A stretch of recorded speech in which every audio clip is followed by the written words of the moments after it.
तस्मै श्री गुरवे नमः। वाञ्छाकल्पतरुभ्यश्च कृपा सिन्धुभ्य एव च पतितानां पावनेभ्यो वैष्णवेभ्यो नमो नमः। श्री कृष्ण चैतन्य प्रभु नित्यानंद श्री अद्वैत गदाधर श्रीवासदि गौर भक्त वृंद। हरे कृष्णा कृष्ण कृष्णा हरे हरे, हरे राम राम राम हरे हरे। हरे कृष्णा। तो आप में से कोई एक ब्रीफ रिकैप करेंगे 1 मिनट के लिए, 1 या 2 मिनट के लिए, कि हमने क्या चर्चा किया था पिछले हफ्ते? हम भक्ति के 9 रस पे बात करेंगे आज, और उसमें श्रवण और कीर्तन पे चर्चा करेंगे। हम वहाँ पे रुके थे last time. Thank you very much. तो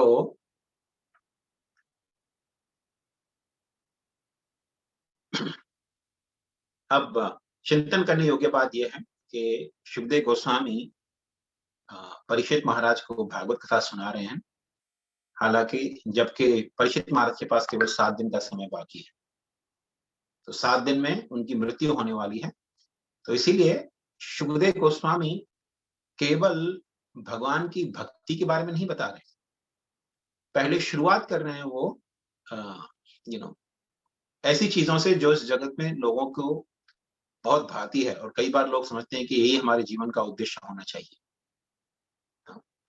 तो जब लोग भगवान की या किसी भी देवी देवता की पूजा करते हैं तो उसमें 3 विभाजन किए गए हैं। सब पुजारियों के 3 विभाजन किए गए हैं। इस संसार में जितने भी लोग हैं, जितनी भी तरह की पूजा वगैरह करते हैं या नहीं भी करते हैं, उनको 2 भागों में बांटा जा सकता है। एक होता है नास्तिक और एक होता है आस्तिक। नास्तिक मतलब जिसे भगवान में, आत्मा में कोई विश्वास ही नहीं है। तो इस जगत में ऐसे भी लोग हैं जिनको भगवान में या आत्मा होता है कि नहीं, उसमें कोई विश्वास ही नहीं होता। और कर्म में या कर्म का कारण हमको फल भुगतने पड़ते हैं अपने, उसमें उस चीज में कोई विश्वास नहीं होता इन लोगों को, तो उन्हें नास्तिक कहा जाता है। और जो बचे आस्तिक कैटेगरी, उसमें 3 विभाजन है। तो आस्तिक मतलब जिसे श्रद्धा है, जिसे विश्वास है कि हम ये शरीर नहीं, आत्मा है, और आत्मा का अगला जन्म होता है, कर्मों के अनुसार फल भुगतना पड़ता है। उसके 3 विभाजन है लोगों के। तो एक विभाजन है जिसे कहते हैं कर्मकांडीय। कर्मकांडीय मतलब जो लोग कर्म में विश्वास रखते हैं, मैं ये करूंगा तो मुझे ये फल प्राप्त होगा, ये करूंगा तो वो फल प्राप्त होगा। तो वो अपना कर्म करते हैं किसी फल की हेतु से, अर्थात मुझे कर्म करना है लेकिन मुझे उसका भोग करना है, उसका जो फल आएगा कर्म का, उसका मुझे भोग करना है, मुझे उसका आनंद लेना है। तो इसे कर्मकांडीय कहते हैं। दूसरा होता है जो लोग इस स्तर से उठकर ज्ञान में लग जाते हैं, उसे ज्ञान कांडीय कहते हैं। ज्ञान कांडीय अर्थात जो लोग इस जगत में अनासक्त होते हैं।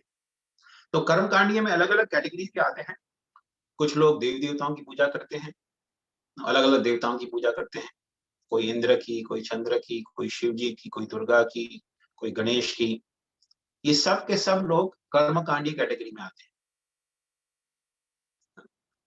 तो शुकदेव गोस्वामी समझा रहे हैं परीक्षित महाराज को कि जो कर्मकांडीय लोग हैं वो अल्प बुद्धि वाले हैं।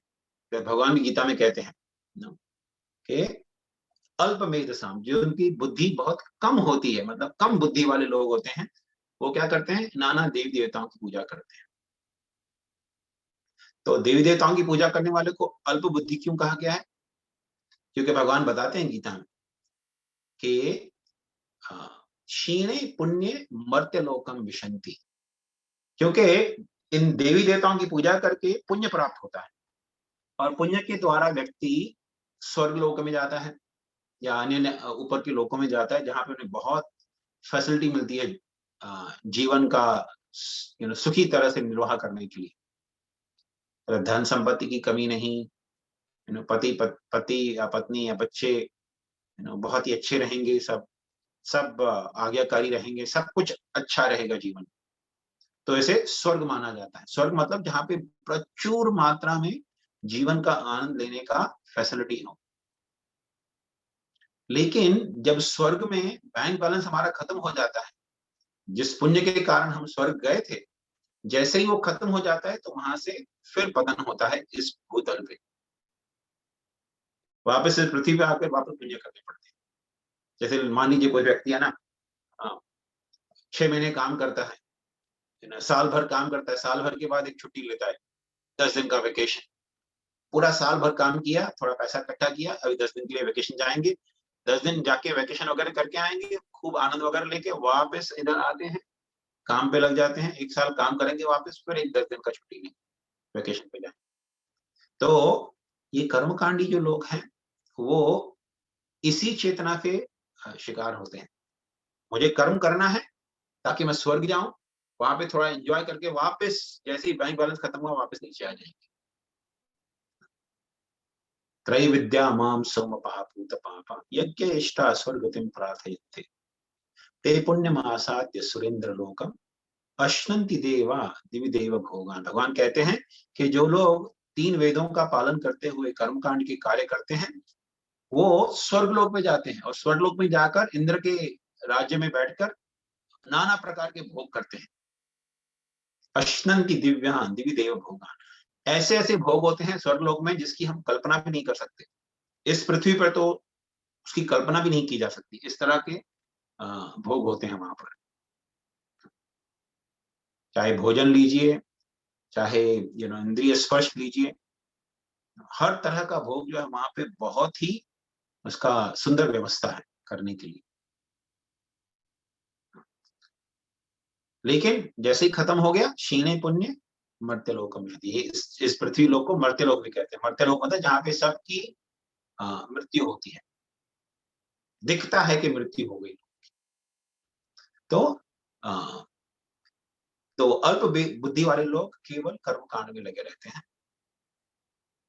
कभी इस चीज का चिंतन नहीं करते कि इस चक्कर से मैं बाहर निकलूं। कभी ऊपर जाता हूँ स्वर्ग में, कभी नीचे आता हूँ। जैसे मेरी गो राउंड होता है ना, जैसे मेला वगैरह होता है, तो उसमें कभी ऊपर जाते हैं, कभी नीचे आते हैं, कभी ऊपर जाते हैं, कभी नीचे आते हैं। तो कम बुद्धि वाले लोगों को ये अच्छा लगता है करना। लेकिन सुखदेव गोस्वामी बताते हैं परीक्षित महाराज को, ये अल्प बुद्धि वाले लोग हैं। और उसके लिए सुखदेव गोस्वामी बहुत व्याख्या भी करते हैं। यू नो तीसरे अध्याय में, दूसरे स्कंद के तीसरे अध्याय में वो बहुत व्याख्या भी करते हैं इसका सुंदर ढंग से। तो मैं आपको खाली ब्रीफली इसका बताता हूं पढ़ के, कि नाना प्रकार के भोग के लिए क्या क्या कार्य करते हैं लोग। तो ये है यहाँ पर वो कहते हैं, हाँ, किसी को अगर इच्छा है यू नो बहुत ही अच्छे से संभोग करने की, स्त्री सुख प्राप्त करने की, तो उसे इंद्र की पूजा करनी चाहिए। वो लोग इंद्र की पूजा करते हैं। और किसी को अगर अच्छी संतान चाहिए, अच्छे बच्चे चाहिए, तो उसे प्रजापतियों की पूजा करनी चाहिए। अगर किसी को सौभाग्य चाहिए, अच्छा भाग्य होना चाहिए, तो दुर्गा देवी की पूजा करें। अगर किसी को मान लीजिए बहुत शक्तिशाली बनना है जगत, कि सब लोग जाने कि मैं बहुत ही शक्तिशाली व्यक्ति हूँ, तो उसे अग्नि की पूजा करनी चाहिए, अग्नि देव की पूजा करनी चाहिए। अगर किसी को बहुत सारा धन संपत्ति चाहिए, तो वसु की पूजा करनी चाहिए। अगर किसी को बहुत बड़ा हीरो बनना है, कि सब लोग मुझे पहचाने कि मैं बहुत बड़ा हीरो हूं, तो उसे शिव जी की, रुद्र की पूजा करनी चाहिए। अगर किसी को बहुत सारा धान्य चाहिए, धान्य मतलब मेरे पास बहुत सारा अनाज हो मेरे घर पे, कभी कमी ना हो, तो उसे देवताओं की माता अदिति की पूजा करनी चाहिए। अगर किसी को स्वर्ग जाना है, तो स्वर्ग जाने के लिए बहुत सारे पुण्य करके साध्य देवताओं की पूजा करनी चाहिए। साध्य देवता मतलब जो देवता इस ब्रह्मांड की व्यवस्था में मदद करते हैं, उन्हें साध्य देवता कहते हैं। और जिसको बहुत बड़ा लाइफ स्पैन चाहिए कि मैं बहुत अरसे तक जीवित रहूं जगत में, तो उसे अश्विनी कुमारों की पूजा करनी चाहिए। अगर किसी को बहुत ही स्ट्रांग बिल्ड चाहिए, मेरा शरीर बहुत ही स्ट्रांग हो, जैसे लोग हेवी वेट लिफ्टिंग वाले लोग होते हैं ना, बहुत बड़ा वजन वजन उठा लेते हैं, तो उसको पृथ्वी की पूजा करनी चाहिए। और हाँ, जिसको जीवन में स्थिरता चाहिए कि मेरे जीवन में अप्स डाउन नहीं आए कभी भी, तो उसे पृथ्वी के साथ आकाश की भी पूजा करनी चाहिए। अगर किसी को यू नो सुंदरता चाहिए कि मेरा शरीर बहुत सौंदर्य वाला हो, तो उसे गंधर्वों की पूजा करनी चाहिए। तो इस प्रकार सुखदेव गोस्वामी बताते हैं परीक्षित महाराज को नाना प्रकार के पूजा करके कैसे व्यक्ति अलग अलग लाभ प्राप्त कर सकता है। लेकिन अंत में यही बोलते हैं कि ये सब जो चीजें हैं लोग प्राप्त भी कर लेंगे, सुंदरता प्राप्त कर लो। फॉर एग्जाम्पल, आज मेरा चेहरा बहुत ही सुंदर लग रहा है, लेकिन समय के साथ जैसे अंगूर है ना, अंगूर को अगर धूप में रख दो आप, तो कैसे अंगूर का रेजिन बन जाता है, मनुका बन जाता है उसका। तो वैसे ही ये फेस जो है अभी सुंदर भले ही साफ सुथरा लगे, समय के साथ इस पे झुर्रियां आ जाती हैं, तो सुंदरता नष्ट हो जाती है। उसी प्रकार धन संपत्ति भी प्राप्त कर लिया, भले ही पूरे अंत तक आपको धन संपत्ति रहे आपके पास, लेकिन मृत्यु के समय सब छूट जाता है।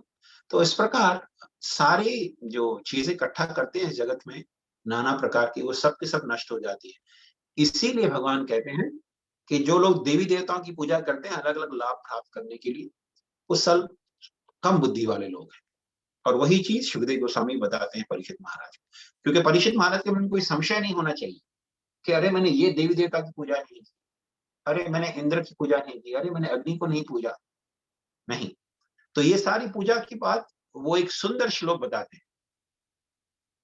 वो बोलते हैं अकाम सर्व कामो व मोक्ष कामो धारति तीव्रेण भक्ति योगेन यजेत पुरुष परा।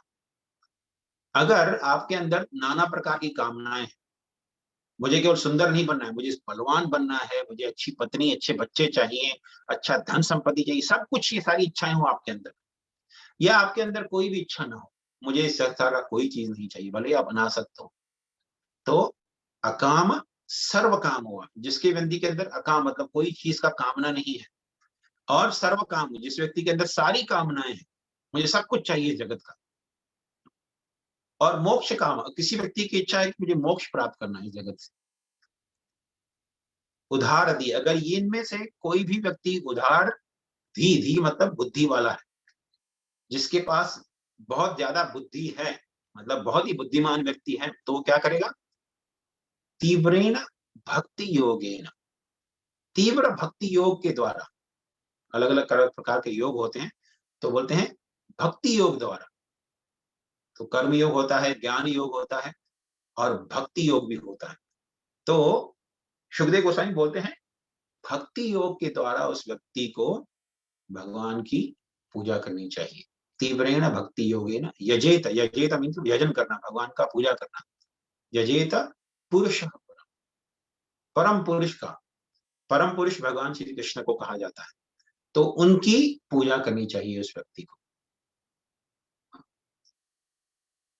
तो ये इस चीज का कंक्लूजन बताते हैं सुखदेव गोस्वामी कि अगर व्यक्ति के पास सचमुच में बुद्धि है तो उसे भगवान की भक्ति में लगना चाहिए।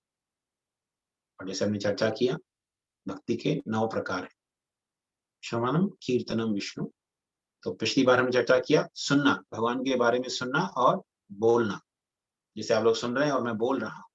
उसके अलावा 7 और प्रकार की भक्ति होती है, श्रवणम कीर्तनम विष्णु, स्मरणम भगवान का स्मरण करना। अभी मान लीजिए हमने आज के सेशन में जो कुछ सुना, बाद में कभी दिन में आपके पास 5 मिनट मिले तो बैठ के आप स्मरण करेंगे हमने आज क्या क्या चर्चा किया था। तो ये स्मरण जो है वो भी भगवान की भक्ति है। या आप मंदिर गए, भगवान का दर्शन किया, कृष्ण राधा कृष्ण का दर्शन किया आपने, और जब घर पे आए तो 2 मिनट के लिए आंखें मूंद के आपने चिंतन किया, भगवान कितने सुंदर लग रहे थे, उन्होंने ब्लू कलर के वस्त्र पहने थे आज, उनके सर पे ऐसे मोर मुकुट था, नो, और ऐसे बंसी बजा रहे थे। तो ये चिंतन, भगवान का स्मरण करना, ये भी भगवान की भक्ति है। श्रवणम कीर्तन विष्णु स्मरणम पाद सेवनम। पाद सेवन मतलब भगवान के चरणों की सेवा करना। अब भगवान के चरणों की सेवा, लोग बोलेंगे अरे भगवान तो मेरे सामने है नहीं, उनकी चरणों की सेवा कैसे कर। चरण सेवा मतलब चरण दबाना वगैरह होता है ना। लेकिन शास्त्र में बताया गया है चरण सेवा के कई तरीके हैं। मंदिरों में पुजारी जब भगवान को सुलाते हैं रात में भगवान को सुलाया जाता है बिस्तर पे। तो जब सुलाते हैं भगवान को बिस्तर पे, तो उनके चरण दबाते हैं, सोने जान मतलब मंदिर बंद करने से पहले भगवान के चरण दबाते हैं थोड़े, और फिर निकलते हैं। तो ये भी पाद सेवन जैसा हो गया। लेकिन इसके अलावा भी कई तरीके हैं भगवान के पाद सेवन। जैसे उदाहरण के तौर पे हमारे मंदिरों में जब भगवान को सुबह नहलाते हैं, नहलाने के पश्चात पुजारी जो है चंदन घिसते हैं, पत्थर पे चंदन को घिसते हैं, और उस चंदन के साथ तुलसी को भगवान के चरणों पर अर्पित करते हैं। आप देखेंगे भगवान कृष्ण के चरणों पे हमेशा तुलसी रहती है। तो ये तुलसी अर्पित करना भगवान के चरणों में चंदन के साथ, तो चंदन घिसना और चंदन के साथ तुलसी अर्पित करना, ये सब पाद सेवन हो गया। भगवान के पाद चरणों की सेवा कर रहे हैं। और पाद सेवन का एक और अर्थ भी होता है, जहां पर भगवान के पाद चरण स्थित हैं, मतलब मंदिर जैसे, मंदिर जो है वो भगवान के वहां पे चरण स्थित हैं, भगवान चरणों से खड़े रहते हैं ना, अपने पैरों से खड़े रहते हैं वहां पर। या भगवान के धाम जैसे वृंदावन धाम है, द्वारका धाम है ना? तो जहां पर भगवान के चरण स्थित होते हैं, वैसे धाम या वैसे मंदिरों में जाके सेवा करना। तो मंदिर में जाकर झाड़ू पोछा करना, नो, या मंदिर को जाके डेकोरेट करना, या मंदिर के लिए कुछ भी प्रकार का सेवा करना, वो पाद सेवन माना जाता है। भगवान के चरणों की सेवा कर रहे हैं। तो भले ही कोई व्यक्ति कितना बड़ा राजा वगैरह क्यों ना हो, ना? जैसे आप देखेंगे जगन्नाथपुरी में हजारों सालों से प्रथा चली आ रही है भगवान जगन्नाथ के रथ यात्रा की। तो अभी तो खैर कोई राजा वगैरह नहीं है, लेकिन 200-300 साल पहले, ब्रिटिश राज से पहले राजा होते थे। तो वो राजा लोग भी आकर जगन्नाथ के रथ यात्रा के समय, ऐसी प्रथा है कि राजा लोग वहां पर आकर झाड़ू करते थे, रथ के सामने झाड़ू मारते थे। आज भी वो प्रथा है। गवर्नर जो होता है जगन्नाथपुरी के जो रथ यात्रा होती है, गवर्नर वहां पर आकर झाड़ू लेकर भगवान के सामने झाड़ू मारते हैं। तो गवर्नर राजा के जैसा ही हो गया अभी आजकल की परिभाषा में। तो वो आके भगवान के सामने झाड़ू मारते हैं। इसे पाद सेवन हम कहते हैं कि भगवान की चरणों की सेवा हो गई। अर्चना, अर्चना मतलब भगवान की अर्चना करना। अर्थात जब आरती करते हैं ना भगवान की, भले घर में आपके पास मंदिर हो या मंदिर में जाके आप भगवान की आरती देखते हैं। आरती में क्या होता है, भगवान को धूप अर्पित करते हैं, दीप अर्पित करते हैं, वस्त्र अर्पित, पानी अर्पित करते हैं और वस्त्र अर्पित करते हैं, फूल अर्पित करते हैं भगवान को, फिर फैन और चावल अर्पित करते हैं। तो ये अर्चना की विधि है। या भगवान को भोग लगाते हैं, नाना प्रकार के व्यंजन बनाकर भगवान को भोग लगाते हैं। तो ये सब अर्चना के अंदर आता है। अर्थात आप भगवान के लिए किचन में कुकिंग कर रहे हैं ना, कुकिंग कर रहे हैं, और चेतना यह है कि मैं ये भोजन बना रहा हूँ भगवान की संतुष्टि के, भगवान खाएंगे इसे। तो चाहे मंदिर, घर में भी आपका मंदिर है, भगवान कृष्ण का, राधा कृष्ण का आपके पास विग्रह है, या मान लीजिए विष्णु लक्ष्मी नारायण का विग्रह है, तो जब आप भगवान को भोग लगाते हैं रोज, शास्त्रों के अनुसार हमें भगवान गीता में कहते हैं ना, कि जो व्यक्ति केवल अपनी संतुष्टि के लिए भोजन पकाते हैं घर में, वो केवल पाप खाते हैं। ये पचंती आत्म कारणात् भुंजते ते त्वघम पापम, ये पचंती आत्म कारणात्। आत्म कारण मतलब जो अपने लिए भोजन बनाते हैं घर में, कि मैं खाऊंगा, मेरी पत्नी या मेरे बच्चे खाएंगे या मेरे पति खाएंगे। जो व्यक्ति ऐसा सोच के कुकिंग करते हैं, वो भले ही नॉन वेज ना बनाए, प्योर वेजिटेरियन खाना बना रहे हैं, भगवान बोल रहे हैं सब पाप खा रहे हैं। तो वेजिटेरियन बनना खाली सफिशिएंट नहीं है कि हमें केवल शाकाहारी भोजन करना है, नहीं, शाकाहारी भोजन तो करना ही है। नॉनवेज खाने से तो निश्चित रूप से पाप लगता ही है, लेकिन शाकाहारी भोजन करने से भी पाप लगता है, क्योंकि हमें जो भी भोजन बना रहे हैं घर में, उससे पहले भगवान को अर्पित करना चाहिए। कम से कम 100-150 साल पहले यही प्रथा होती थी। इवन ब्रिटिश राज के दौरान सभी लोग घर में भोग लगाते थे भगवान को। तो ये प्रथा टूट गई somehow उधर। ब्रिटिश राज से पहले तो सब लोग भगवान अपने घर पे भोग लगाकर ही भोजन करते थे। तो हाँ, क्यों? क्योंकि क्या होता है, जब हम भोजन पका रहे हैं, उसमें भी कई जीवों की मृत्यु हो जाती है। जैसे ही अग्नि जलाते हैं, तो देखिए इस वायु में बहुत सारे कीटाणु होते हैं, बहुत ही सूक्ष्म कीटाणु जो हमें आंखों से दिखते नहीं। जैसे ही आपने अग्नि जलाई, कितने सारे कीटाणु भर जाते हैं, लाखों की संख्या में, करोड़ों की संख्या में कीटाणु भर जाते हैं जब आप भोजन पकाते हैं। और भले ही शाकाहारी भोजन है, लेकिन ईच एंड एवरी ग्रेन जो होता है, हर एक चावल का दाना, हर एक गेहूं का दाना जो है, वो एक जीवात्मा है। तो उसे हम मार के भोजन बना रहे हैं, तो उन सबको मारने का पाप लगता है। लेकिन जो व्यक्ति ये सोचता है, करे ये भोजन तो मैं भगवान के लिए बना रहा हूं, तो इसी चेतना से जो व्यक्ति कुकिंग करते हैं और भोजन बनाने के पश्चात भगवान को भोग लगाते हैं, तो वो सारा का सारा भोजन जो है, वो भगवान का प्रसाद बन जाता है। तो हमें नियमित रूप से हमारा ब्रेकफास्ट, लंच और डिनर जो होता है, उसे प्रसाद के रूप में ग्रहण करना चाहिए। भगवान को भोग लगाकर प्रसाद के रूप में ही ग्रहण करना चाहिए। और इसके लिए कोई बहुत मुश्किल कार्य नहीं है। ऐसा नहीं कि हमको कोई बहुत बड़ा इलेबोरेट अरेंजमेंट करना है, बहुत सिंपल है, बहुत ही साधारण है चीज। एक छोटा सा मंदिर बनाना है घर में ना, हो सके तो अपने लिविंग रूम में कहीं पे मंदिर छोटा बना के, और जो भी भोजन पका रहे हैं, केवल शाकाहारी भोजन बनाना है और शाकाहारी भोजन बनाकर भगवान को अर्पित करना है, भोग लगाना है भगवान को। तो ये सब अर्चना की विधि है। अर्चना मतलब भगवान को भोग लगाना और भगवान को आरती उतारना, ये दो चीजें अर्चना के अंदर आती है। तो मान लीजिए अगर आप भोजन बनाने के लिए, पहले तो पैसा चाहिए, इंग्रेडिएंट खरीदने पड़ेंगे ना, गेहूं, चावल, सब्जी वगैरह सब खरीदने के लिए पैसे चाहिए। तो पैसा कमाने के लिए जब हम ऑफिस जाते हैं या जॉब करते हैं या बिजनेस करते हैं, वो हमारा बिजनेस और जॉब जो है, वो भी भगवान का अर्चना विधि के अंदर आ जाता है। क्योंकि आप क्या करने जा रहे हैं, भगवान की अर्चना के लिए पैसा लाने जा रहे हैं। भगवान की अर्चना के लिए, भगवान को भोग चढ़ाने के लिए आप शॉपिंग करने जा रहे हैं। तो आप हालांकि होल फूड में वगैरह में खाना खरीदने, कुछ भोजन की सामग्री खरीदने गए हैं, वहां पे कुछ 50 या 100 लोग होंगे जो लोग शॉपिंग कर रहे हैं, लेकिन उन सब का शॉपिंग जो है वो केवल आ, पापमय कर्म है, क्योंकि वो भोजन खरीदने आए हैं अपनी संतुष्टि के लिए।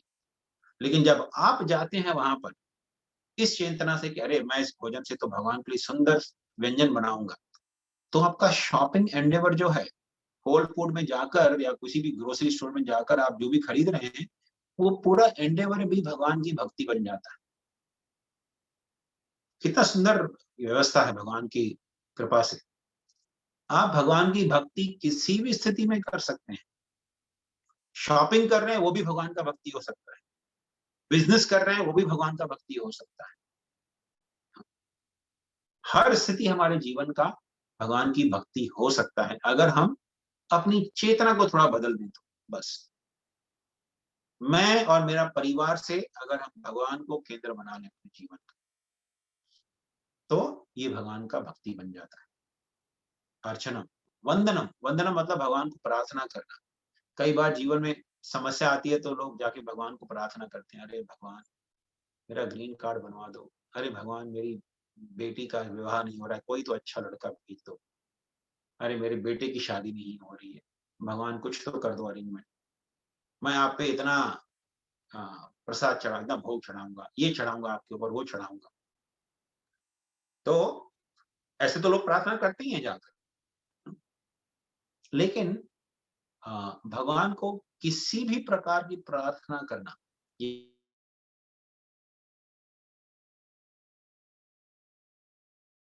ने इस चेतना से कि मुझे कुछ नहीं चाहिए भगवान, मैं आपकी क्या सेवा करूं भगवान, मुझे किसी प्रकार आपकी सेवा में लगाइए, कुछ पाने के हेतु से नहीं, भगवान से स्नेह और प्रेम करने के हेतु, कि मैं आपकी क्या सेवा करूं भगवान, मुझे कुछ नहीं चाहिए आपसे, मुझे केवल आपकी सेवा में लगना है।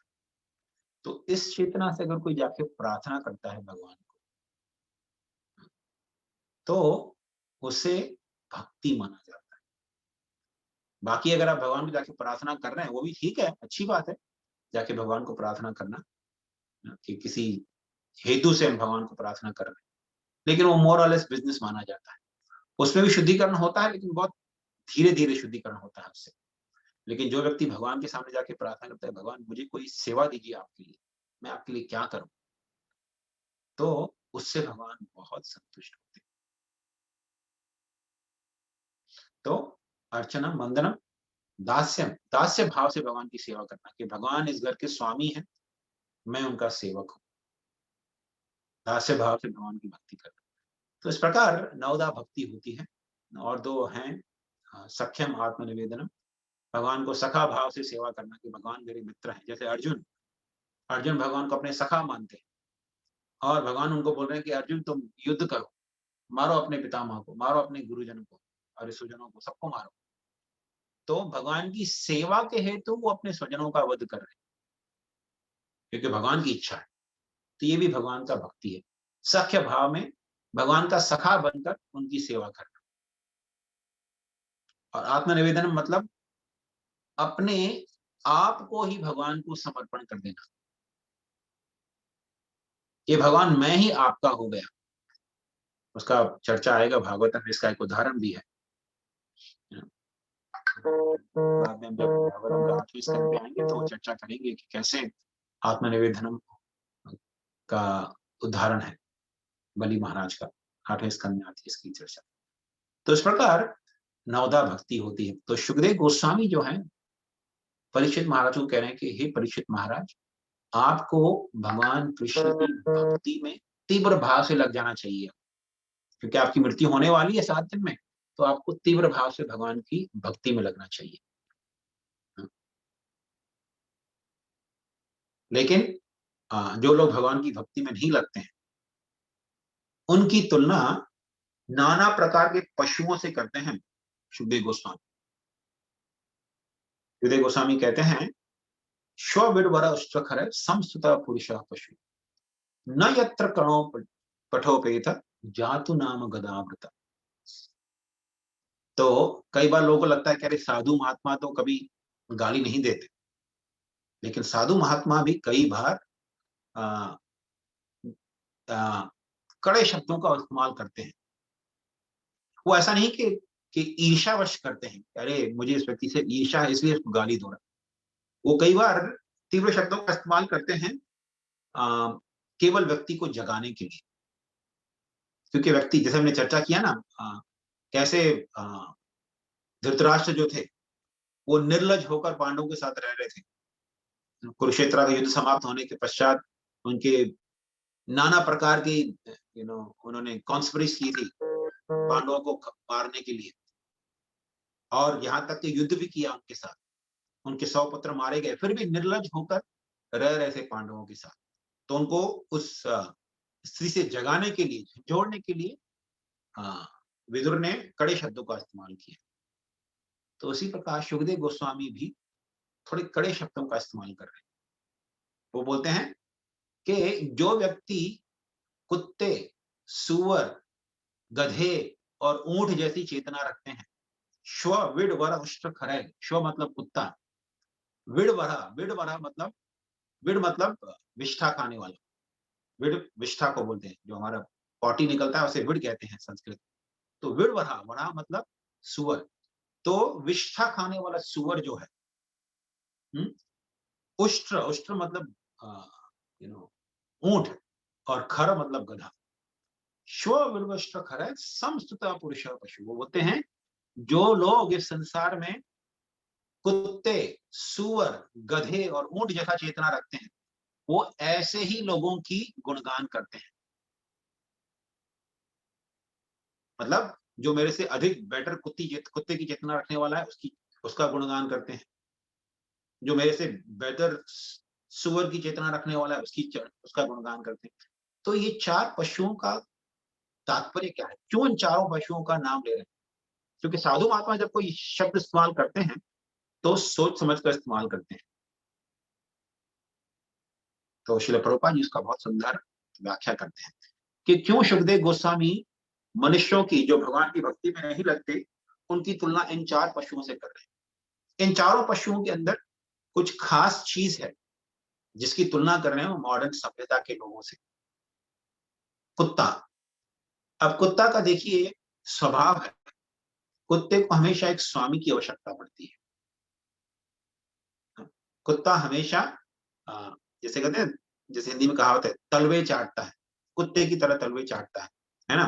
तो कुत्ते की आदत होती है तलवे चाटना, कोई स्वामी की आवश्यकता होती है उसे, चापलूसी करना स्वामी की। तो इस जगत में आप देखेंगे लोगों को पढ़ लिखने के बाद भी कुत्ते के जैसे कोई मालिक की आवश्यकता पड़ती है, अर्थात उनको चाहिए कि मुझे कोई जॉब मिल जाए। वैदिक सभ्यता में ऐसा नहीं होता था। वैदिक सभ्यता में केवल शूद्र लोग जो होते थे वही जॉब करते थे। लेकिन आजकल की सभ्यता में देखिए कितना भी पढ़ लिख ले आदमी, वो सोचता नहीं कि मैं इंडिपेंडेंट होना चाहिए, सोचता है मुझे कोई जॉब मिलना चाहिए, कोई बड़ी कंपनी मुझे हायर कर ले। तो अधिकतर संख्या इस जगत में लोगों की कुत्ते की तरह हो गई। पढ़ लिख के कोई अच्छा मालिक ढूंढना है मुझे, इतनी पढ़ाई की तो फिर मालिक क्यों ढूंढना है? कोई अपना अपनी बुद्धि से कुछ कार्य करके कुछ कमा लो। नहीं, मुझे कोई अच्छा जॉब चाहिए, मुझे कोई अच्छी कंपनी में जॉब करना है। तो ये आजकल की जो स्टडीज है, पढ़ाई लिखाई जो है, वो लोगों को केवल कुत्ता बनाने में, कुत्ते की चेतना, मुझे कोई स्वामी चाहिए। तो ये कुत्ते की चेतना है। और फिर विड़वरा की चेतना क्या होती है? सुअर मतलब जो कुछ भी खा लेता है, कुछ भी गंदगी, मल मूत्र सब कुछ खा पी लेता है। आप आज देखेंगे आजकल के युग में लोग जाते हैं स्टोर में, अरे ये अच्छा लग रहा है, उठा के अपने कार्ट में डाल लेते हैं। अरे ये अच्छा लग रहा है, उठा के अपने कार्ट में डाल। कोई कोई चेतना नहीं कि भाई इसके अंदर क्या क्या इंग्रेडिएंट डाले हुए हैं, वो इंग्रेडिएंट खाने योग्य है भी कि नहीं। अच्छा लग रहा है, बस उठा लो और डाल दो, खा लेंगे इसे। जो अच्छा टेस्ट कर रहा है उसे खा लेंगे। तो ये सुअर का स्वभाव है। सुअर को जो अच्छा लगे वो खा लेता है। इस चीज का कोई यू नो विचार नहीं होता कि ये खाने योग्य है या नहीं। तो आजकल की सभ्यता में ऐसा ही हो गया, कुछ भी खा लेते हैं। अगर अच्छा लग रहा है, दिखने में अच्छा है, स्वाद में अच्छा है, तो खा लो। हमारे कृष्ण भक्ति के अंदर हम तो कई नियम पालन करते हैं ना, कि जैसे नान मांसाहार तो नहीं करना है, लेकिन मांसाहार के अलावा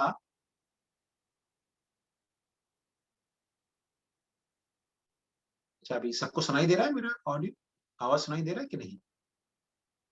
जूरी माती ने पोस्ट किया कि नहीं सुनाई दे रहा है आवाज? नहीं सुनाई दे रहा है। अच्छा ठीक, सुनाई दे रहा है प्रभु जी, इट्स परफेक्ट। अच्छा कुछ रिकॉर्डिंग में कुछ हुआ, इसका मैसेज आया था। अच्छा ठीक है। तो तो ये सुअर की चेतना है, कुछ भी खा लेना। हमारे हरे कृष्ण जो वैष्णव होते हैं, हरे कृष्ण नहीं, सारे वैष्णव जो है मांसाहार तो अवॉइड करते हैं, उसके साथ साथ कांदा लहसुन नहीं खाते हैं, मशरूम नहीं खाते हैं, मशरूम से ही खाते हैं, क्योंकि ये चीजें खाने योग्य नहीं है। जैसे लोग पूछते हैं कई बार मशरूम क्यों नहीं खाते? अब मशरूम देखिए श्रेणी में आता है फंगस की। फंगस कोई खाने योग्य चीज है? फंगस अर्थात यू नो जो तमोगुणी, जैसे आप लीजिए ब्रेड, ब्रेड के ऊपर थोड़ा पानी छिड़क के उसको छोड़ दीजिए 10 दिन के लिए, आप देखें उसके ऊपर बहुत सारा फंगस आ जाएगा, है ना। तो फंगस क्या खाने योग्य चीज नहीं? तो मशरूम वगैरह जो है वो तो फंगस कैटेगरी में आते हैं, लेकिन लोग उसको एडवर्टाइज करते हैं, अरे ये बहुत अच्छा है, स्वादिष्ट है, और आपके लिए बहुत अच्छा है, हार्ट के लिए अच्छा है, इस चीज के लिए अच्छा है, तो लोग खाने शुरू कर देते हैं। आजकल का युग जो है एडवर्टाइजमेंट का युग है। एडवर्टाइज करके आप किसी भी चीज को बेच सकते हो। अब आप यकीन नहीं मानेंगे, लेकिन इस जगत में, आजकल के युग में, एडवर्टाइज के द्वारा आप कुछ भी बेच सकते हो, कोई भी चीज बेच सकते हो। अगर कल को कोई पॉटी को भी पैक करके अच्छे से बेचनी चालू कर देगा, अरे इसमें इतना न्यूट्रिशन वैल्यू है, ये है वो, तो शायद लोग वो भी खरीदना चालू कर देंगे। ये एडवर्टाइजमेंट का युग है, तो कुछ भी खा लेते हैं। ये सुअर की चेतना जैसा है। और उष्ट्र मतलब ऊंट का एक पेक्युलर क्वालिटी है। ऊंट खाता है, रेगिस्तान में बहुत सारे कटीले कैक्टस होते हैं, कटीली झाड़ी होती हैं, तो वो उसका भोजन है, वो उसका फेवरेट भोजन माना जाता है ऊंट का। ऊंट को कटीली झाड़ी खाने में बहुत आनंद आता है, और उसका एक कारण है। अब देखिए, ऊंट की भी जीवा हमारी जीवा की तरह चमड़े से ही बनी हुई है, उसके अंदर भी रक्त वगैरह है। तो जैसे ही ऊंट कटीली झाड़ों को खाने लगता है, तो कुछ कांटे जो है उसकी जीवा पे चुभ जाते हैं, उसके मुंह में चुभ जाते हैं, और थोड़ा थोड़ा खून निकलने लगता है उसकी जीवा वगैरह से। और वो खून जब कुछ अलग टेस्ट आ जाती है, तो ऊंट को लगता है कि अरे वाह, ये कैक्टस तो बहुत ही स्वादिष्ट है, बहुत ही मधुर है खाने में। लेकिन उस मूर्ख पशु को ये नहीं पता होता है कि वो अपना ही रक्त का आस्वादन कर रहा है, अपना ही खून पी रहा है वो, और इसे वो स्वादिष्ट मान रहा है। तो उसी प्रकार आजकल के युग में लोग सोचते हैं कि अगर मैं अधिक से अधिक मैथुन सुख प्राप्त कर लूं, मतलब स्पेशली पुरुषों के लिए यह है कि जब वो अलग अलग तरह के स्त्रियों का संग कर सके हैं, तो उनको मानते हैं कि अरे ये तो बहुत ही अच्छा सुख है। किसी की 4-6 बीवियां हो, 10 बीवियां हो, तो अरे ये तो बहुत ही सुखी व्यक्ति है। अर्थात जिसको ज्यादा मैथुन करने का व्यवस्था है, वो अपने आप को सुखी मानता है, बोलता है ये तो बहुत सुख भोग रहा है व्यक्ति। लेकिन आयुर्वेद के अनुसार स्पेशली पुरुषों के लिए ये है कि जब भी वो स्त्री के साथ संग करते हैं, उनका वीर्य नाश होता है। और वीर्य जो होता है, एक एक बूंद वीर्य की होती है, वो 40 रक्त की बूंदों से बनती है। वीर्य का एक बूंद जो होता है, वो रक्त की 40 बूंदों से बनता है। तो हर बार अगर पुरुष संग करता है, मैथुन सुख प्राप्त करने की कोशिश करता है, जैसे ही उसका वीर्य नाश होता है, उसका इतना सारा खून बह गया उसके शरीर से, और उसे वो व्यक्ति सुख मानता है। आयुर्वेद के अनुसार जो व्यक्ति अधिक मैथुन सुख भोगता है, उसके शरीर की जो शक्ति है, अलग अलग प्रकार के क्या कहते हैं, बीमारियों से लड़ने की शक्ति जो है, इम्यूनिटी जो है, उसका वीक हो जाता है व्यक्ति का। जो व्यक्ति ब्रह्मचार्य का पालन करता है, उसकी इम्यूनिटी स्ट्रांग रहती है। तो आजकल की सभ्यता में लोगों को लगता है कि मैं अधिक मैथुन करूं, मतलब वो बहुत सुखी है, सुख है। तो ये ऊंट की चेतना है, अपने ही खून को बहाकर उनको लगता है कि मैं सुख प्राप्त कर रहा हूं। और खरा मतलब गधा, गधे की क्या चेतना होती है? कठिन परिश्रम करता है। स्पेशली गधे को गांव में लोग, धोबी लोग यूज करते थे बहुत। वैदिक सभ्यता में गधे को गांव में बहुत ही धोबी लोग यूज करते थे। तो धोबी क्या करते थे, वो पूरे गांव के कपड़े जो होते हैं इकट्ठे करते थे, और उसके गधे की पीठ पे लाद देंगे और ले जाएंगे घाट पर, नदी या तालाब के घाट पर जाकर उसे धोएंगे। और फिर धोने के बाद सुखाएंगे, वहां पर सुखाने के बाद फिर से गधे के कंधे पे लादेंगे, पीठ पे लाद के कपड़े लेकर आएंगे। तो गधे को लगता है कि मैं बहुत परिश्रम कर रहा हूँ, और परिश्रम के बदले मुझे स्वामी भोजन देता है। अब देखिए, गांव में तो घास हर जगह होती है, गधे को चाहिए थोड़ी सी घास खाने के लिए। और गांव में घास हर जगह होती है, लेकिन गधे को लगता है अगर मैं काम नहीं करूंगा तो मुझे भोजन कौन देगा।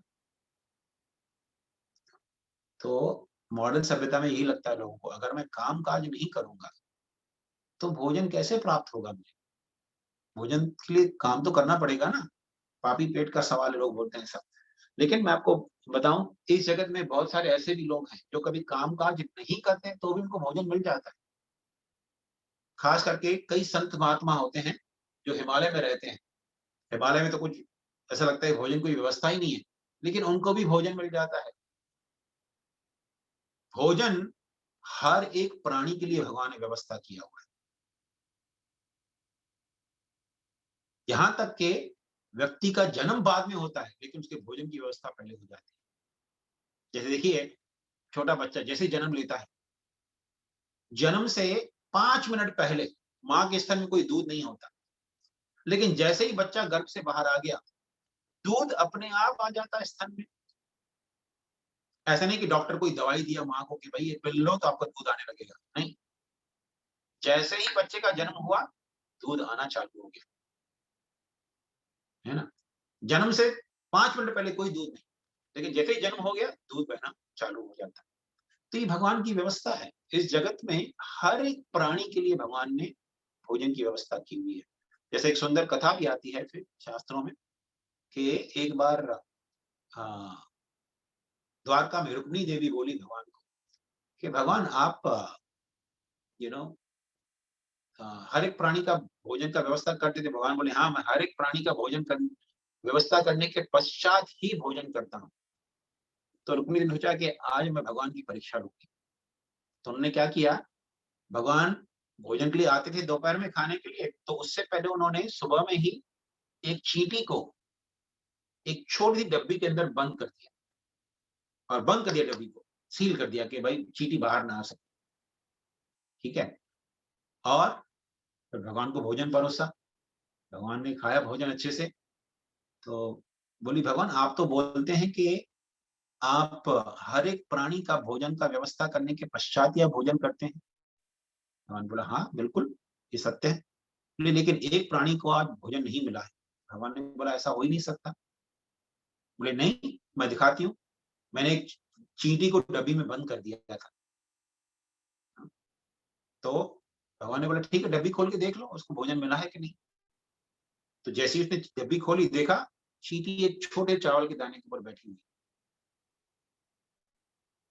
तो उसे आश्चर्य हुआ कि भगवान ये चावल का दाना इसके पास कहाँ से आया। उसे लगा कि शायद मेरी सी दासी ने बता दिया होगा भगवान को, भगवान ने जाके चुपके से एक दाना डाल दिया। भगवान ने बोला नहीं, क्योंकि वैदिक सभ्यता में ऐसा होता है कि स्त्रियां जब अपने आप को कुमकुम लगाती हैं तो थोड़े चावल भी छिड़कती हैं सर पे। तो जब कुमकुम लगा रही थी वो, तो एक चावल का दाना उनके सर पे अटक गया था। जैसे वो चींटी को बंद कर रही थी, तो वो दाना उसके अंदर गिर गया और फिर रुक्मिणी देवी देख नहीं पाई। तो अक्षत का एक दाना चींटी के लिए भोजन बन गया। एक दिन के लिए कई दिनों का भोजन हो गया उसके। तो भोजन की व्यवस्था भगवान हर एक प्राणी के लिए करते हैं। अफ्रीकन जंगलों में बड़े बड़े हाथी होते हैं। हम तो खैर 1 पाउंड 2 पाउंड खाना खाते हैं, लेकिन हाथी जो होता है एक ही टाइम में कम से कम 200-300 पाउंड खाना खा लेता है। हाथी कभी भूखा नहीं मरता है, कोई ऑफिस नहीं जाता, कभी परिश्रम नहीं करता है, कोई बिजनेस नहीं करता है। हाथी हुष्ट पुष्ट रहते हैं, उनको भरपूर भोजन मिल जाता है।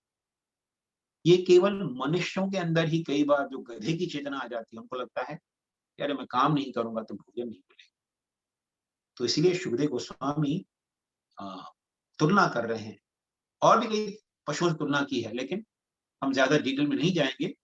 वो हर एक दृष्टि चर्चा कर रहे हैं कि व्यक्ति जो भगवान की भक्ति में नहीं लगा हुआ है, वो अलग अलग पशुओं के समान है। जो व्यक्ति बहुत कुछ बोलता रहता है मुंह से, लेकिन भगवान का गुणगान नहीं करता, वो मेढक के समान है। मेढक ट्रैं ट्रैं ट्रैं ट्रैं करता रहता है ना।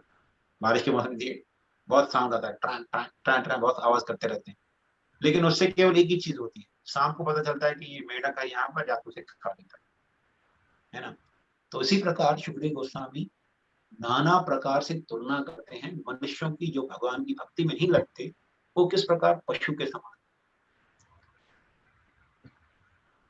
तो इसीलिए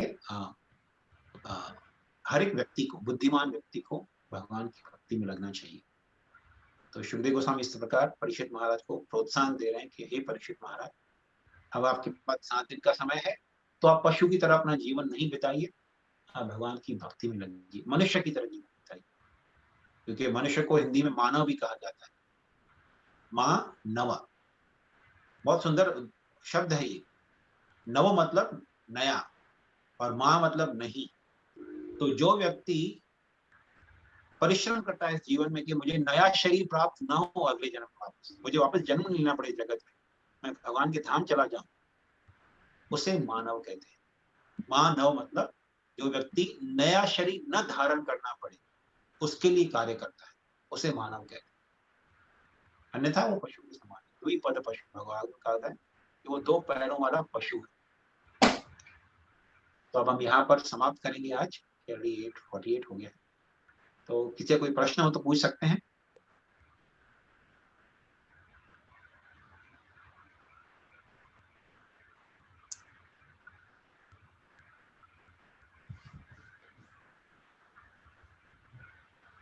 बस Nice. मैं खाली एक चीज बोलूंगा कि आप लोग निश्चित, जैसे मैंने बोला था 2 या 3 हफ्ते हम लोग थोड़ा चर्चा करेंगे सुखदेव गोस्वामी जैसे बताए हैं परीक्षित महाराज को, बाद में कथा वापस चालू होगा। लेकिन ये चीजें बहुत ही महत्वपूर्ण समझने योग्य हैं कि क्यों हमें भगवान की भक्ति करनी चाहिए। स्वामी जी, वो नवदा भक्ति जरा एक टाइम फिर से संक्षिप्त में बता देंगे, जैसे आपने बताया ना श्रवणम कीर्तनम। हाँ ठीक है, तो बिल्कुल बताते हैं। तो जैसे नवदा भक्ति का हमने चर्चा किया, उसका एक श्लोक है, मैं चाहिए तो अगर कोई ग्रुप अगर है तो मैं आपको ग्रुप में श्लोक भी भेज सकता हूँ, तो याद भी रहेगा। श्लोक हो गया तो I think Mayapur you can share the श्लोक विद देम। Sure, Prabhu. सो श्रवणम मतलब सुनना, कीर्तन मतलब भगवान की गुणगान करना, भगवान के बारे में सुनना, भगवान की गुणगान करना। श्रवणम कीर्तनम स्मरणम मतलब भगवान का स्मरण करना, जो कुछ हमने सुना या भगवान का दर्शन किया मंदिर में, वो जाके स्मरण करना, बैठकर उसके चिंतन करना। स्मरणम पाद सेवन, भगवान के पाद की चरणों की सेवा करना। उसमें हमने चर्चा किया कि मंदिर की सेवा करना, या भगवान के चरणों में तुलसी अर्पित करना, या भगवान के पैर दबाना, या किसी भी प्रकार की सेवा भगवान के धाम में जाकर या भगवान के मंदिर में जाकर सेवा करना, उसे पाद सेवन। अर्चनम, अर्चना मतलब भगवान की आरती उतारना, भगवान को भोग चढ़ाना, मतलब घर में छोटा मंदिर बनाकर भगवान की अर्चना करना, तो ये अर्चना विधि। अर्चनम वंदनम, भगवान को प्रार्थना करना, भगवान को प्रेयर करना कि भगवान मुझे कोई सेवा दीजिए आपके प्रति, वंदनम। अर्चनम वंदनम। दास्यम, दास्य भाव से भगवान की सेवा करना कि भगवान मेरे स्वामी हैं, जैसे हनुमान जी चिंतन करते थे, भगवान मेरे स्वामी हैं, मैं उनका सेवक। तो उस भाव से किसी भी प्रकार का कोई भी सेवा करने के लिए रेडी रहे, क्योंकि सेवक कभी ना नहीं बोलते मालिक, भगवान मालिक जो बोले वो सब सेवा कर लेता है। तो उसी भाव से भगवान की सेवा कर। दास्यम। सख्यम मतलब सखी भाव से भगवान का सखा बनकर उनकी सेवा करना, जैसे अर्जुन करते हैं। तो आत्मनिवेदन मतलब अपना सब कुछ भगवान को समर्पित कर देना, अपने शरीर तक को भगवान को समर्पित कर देना। तो ये नवदा भक्ति है।